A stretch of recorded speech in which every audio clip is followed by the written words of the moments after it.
14. À Granville, en 1836. Voici juin. Le moineau raille dans les champs les amoureux.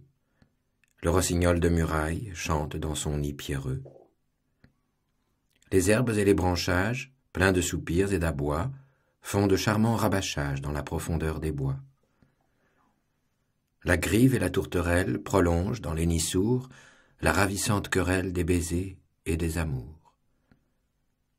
Sous les treilles de la plaine, dans l'antre où verdit l'osier, Virgile enivre Silène et Rabelais grand gousier. Ô Virgile, verse à boire, ô Rabelais, la forêt est une gloire, la caverne est un palais.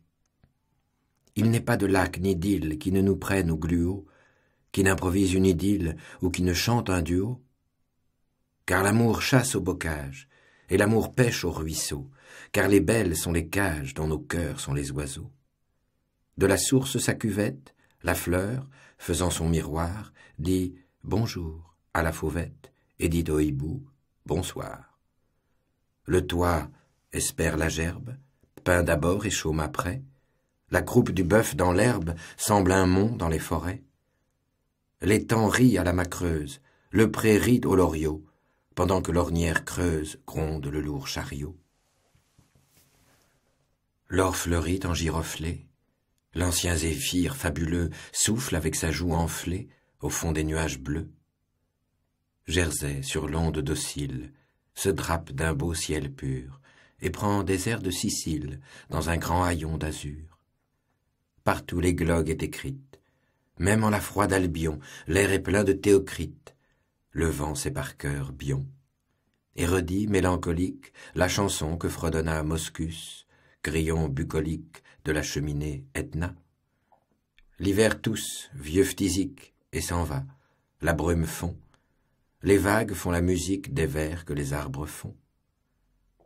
Toute la nature sombre verse un mystérieux jour, l'âme qui rêve a plus d'ombre, et la fleur a plus d'amour.